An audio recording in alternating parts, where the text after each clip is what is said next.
Next Wave DV presents NAB 2013. Made possible by Red Rock Micro, introducing the one-man crew. Zeiss, we make it visible. Kessler Crane, innovative tools for filmmakers. We're here at Kino Flo with Tom, checking out some of your new LED light solutions. Now, you guys are famous for great fluorescent lights. You were some of the first in the market with quality products. I know that you've been approaching LED. It's something that you really want to do, but you want to do it right. You want to do it with the Kino Flo brand in mind. So show us some of these great solutions and some of the advantages of it. We have our first entry into the LED market now that's actually in production and available. That's the Celeb 200. You can see from behind here. And it is a multifunctional LED that's designed to light talent, like our soft light has always done. Instead of taking something that's a hard light and trying to correct it, dim it down or soften it up with a box, the LED, or our approach to the LED is like ours, where you turn it on, it's already soft.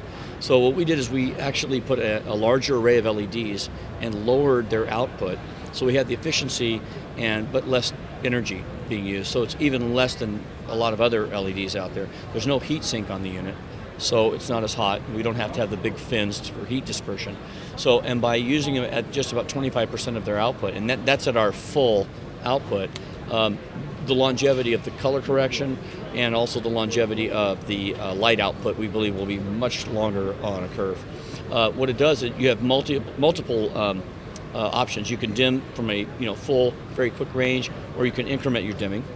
It also has the ability as preset Kelvin settings, okay? Or you can do the same thing. You can either go from 2700 to 5500 Kelvin in a coarse setting, or toggle and go fine tune. So it's the same thing with dimming. You can lock your settings in, but most importantly, just so people can't use it if you're away. Most importantly, though, if you do find a color temperature that is suitable for a particular application, these are also presets. So what you can do is override what was in there and actually put it in the memory. It's also DMXable, and it also runs off 24-volt DC, so any Cine battery. So it's really nice. You can drop it down anywhere you want. But we also did a lot of research on this because we wanted the LED to be full spectrum. A lot of LEDs, just by nature, are made in batches, and their color renderings are just in little different kind of spotty areas. Right. And you have to be very diligent, some of these companies, to make them look the same all the way through, from one unit now to maybe 2 years from now. So we want something that would be calibrated from unit to unit. So that's what this does. And it has a very soft platen on it, and I'm going to turn this back down as I turn it around to you. Here's a 2700 Kelvin, and then we can go all the way up to blue daylight. So you can see the change is quite dramatic, and anywhere in between. And again, that's programmable. So this is in production now, available, and has been really very popular. This also has a 90-degree louver to control. Now, one question I have for you: when you're going with that color variance, a lot of times we see bicolor LED systems where you've got like an array of tungsten and an array of daylight, and when you're dialing between them, you have a shift in your luminance value. Is this maintaining a constant luminance value through that color shift? It's an excellent question. The first one's actually asked me that in the whole NAB week so far, and it actually does. We made very sure that through the entire suite, 27 to 55, that whatever your lumen or output is from 0 to 100 maintains at that level through the entire Kelvin spectrum. So great. And you also have a larger version. So we do, yeah. This is the Celeb 400. Operationally the same. It's just not a DC unit, and of course it's yoke mounted, so you can see the larger array. So it's basically double the length, and this is due out probably in the fall. Has the same kind of design with the front louver. These corners are very nice because they're spring loaded, so they're very easy to just drop a louver in, and they're on the top too. So if the fixtures are up above you, you can very easily lift the louver or gel frame out, etc. So yeah, the Celeb 400 will be our next one, and then next year we may have something even bigger than this. Very nice. So this is kind of designed to go along with like your 4x4 bank fluorescent? Or? We decided to go with shapes that people are familiar to us. There's a lot of square LEDs out there, And we could have gone that way. We actually started that way, and we thought, let's rethink this, because we were getting to that same kind of syndrome where it was getting bigger heat sink, getting too heavy, it was getting more costly. We thought, we're just doing the same thing that what we started out solving before, taking a hard light and turning into a soft light by getting a bigger diffusion and all these. We said, let's kind of move on from that. Let's rethink this. And fortunately, Frieder Hoheim, our founder and president, as usual, came up with a great solution of this solid platen. It is this is actually a flat panel LED system versus a lensed LED. So it's all surface level technology kind of thing. All right, Tom, fluorescents are by nature they don't throw very far. They're soft, that's great, and soft lights just don't reach very far. But you guys have worked on some technology that maintains a soft light, but gives you the distance that you need for larger productions. Absolutely. We started that probably about 7-8 years ago now with the parabeams, which have been very, very successful in the television market, by using a parabolic mirror design that allows the entire circumference, the 360 degrees of the lamp, to sit in a parabolic mirror and throw the whole thing forward and actually focusing the light. So that is really focused for about 14 to 16 feet. And you get about 30-foot candles. What we've done since then is we've kind of given you more bang for your buck by going to what's now the Imara S10. It has 10 lamps versus the 4 of the parabeam. The parabeam, though, was a horizontally mounted light, so it would give you a beam. It would give you a beam structure, so you could light up like a news desk. That was its primary function, about 14 to 16 feet away.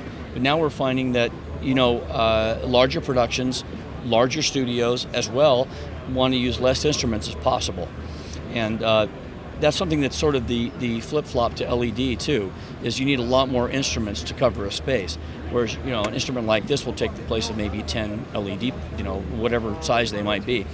So what we did here is, I'm going to turn this down so you can see it, but it is a 5-channel system. It's 2 lamps per channel, and I'll show you when we turn it around. It's dimmable, it's DMXable, and so I'm going to dim this way down so you guys can get a look at the front of it. And so it has, come around here with you. Basically, now you see it dimmed down, but it's 10 Diva tubes, or our compact fluorescents. And again, this is parabolic design. And this instrument will give you 40-foot candles at up to 20 feet. Wow. So, it's really amazing amount of power. And it's power factor corrected, so it only pulls 5 amps. So it's really remarkably efficient, very green, very, and not in color temperature, not in a green spike, very green friendly power-wise. Mm-hmm. And the amount of output for this small of a package is a real breakthrough for us. It's actually smaller than our Image 85 and has twice the output. So, some guys still need something very, very powerful at a distance, and we can accomplish that with this type of fluorescent system. Well, and the problem you're usually running into is if the efficiency that you if you're trying to take a tungsten light or any sort of a high wattage, you soften that. Now you're destroying that. And now, Correct. if you want to get, you have no throw after that. You diffuse it. Another, you have to diffuse like right next to the talent to get that. So there just is no solution that I've seen that can do this. Throw a soft light at a great distance like that. So it's a very unique product. It is. Thank you. And what's amazing, I was there when this design first came out with the parabeam, and it was like confetti and balloons going off, because on paper and theoretically it looked like that would work, but when we actually built the first parabeam and saw that the characteristic was no shadow all the way through the distance, it was just mind-boggling. It was such a breakthrough. What's amazing about it is that a Diva light has 4 compact lamps, and just by comparison with the parabeam, Diva will give you, say, 75-foot candles at 6 feet. A parabeam with the same 4 lamps with this parabolic design will give you 195-foot candles at 6 feet. It's 2.5 times the brightness, and still pulls 2 amps, 2.1 amps. So same theory was put into this. We thought, well, the parabeam is more of a horizontal beam. We want something that covers a little more bigger territory. So the Imara was born to kind of go to the next step, and it needed to be sized so it was manageable in a bigger studio. So we have this one, and we also have the Imara 6, which is basically a 6-lamp version. We always have the larger and the medium, so you've got a key and a backlight that kind of match. Mm-hmm. So you got 10-lamp version, a 6-lamp version, and they're available now. All right, Tom, we still love fluorescents. We know Kino Flo makes some of the best ones out there. Thank you. And so show us what solution you have for the traditional shooter that needs a great light, great soft light, portable, and easy to set up and use. Well, I'll tell you, this is an instrument that really has taken the 4x4 bank to a whole new level. What we've had for years is the Diva light, which is one of the foremost premier ENG field production lights. We wanted to kind of give them more options. Many of them come to us and we love the 4x4 banks, but because they're designed for big studio, they have the ballast and cable, and they're a little more cumbersome, and the kits are heavier and so forth. So for a guy who wants to go out on the road, they say, what can we do to get that kind of big soft source? And this is what we came up with. It's called the Tegra. It is a basically integrated 4-bank. Here's one of the best features I'll show you right off the bat, which blows people's mind. It's a dimmable 4-bank. First time that's ever happened. And that's how we do that. I will show you momentarily. But since we're looking at the front, I wanted to show you it has new hinged barn doors. It has the new honeycomb louver on the front. And it also has a tighter profile on the side because there's also been some feedback that they have a little more side spill. So what this does is it not only allows the ventilation, but cuts about 50% of the side spill down, especially with the tighter profile of the louver. So now you've got a really nice, less spill, and a redesigned 4-bank for small productions. But here's the best part of it is the integrated ballast. Basically, you can look at this as a 4x4 bank Diva light, to coin a phrase. The ballast is integrated. It's dimmable and switchable. In this case, though, it's individual lamp versus the Diva, which is 2 or 4 lamp. But still, it's packaged like a Diva light. It has a similar case. It has a Flosier, which is the soft bag that goes around the front. It's a half-stop soft bag.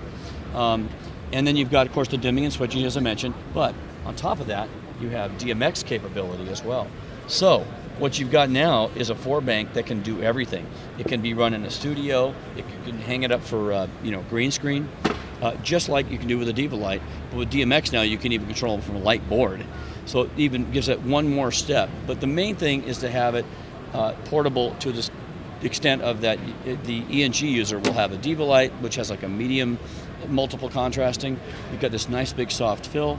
And then we also have our small bar fly. It's also integrated now. So now they have some more choices. The last thing I want to mention is the universal.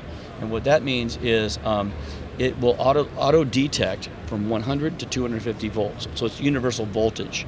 And therefore it can be used anywhere in the world. All you have to do is adapt the plug and you're good to go. Awesome. Well, thanks again for your time. Thank you. Subscribe to Next Wave TV, where filmmakers get educated.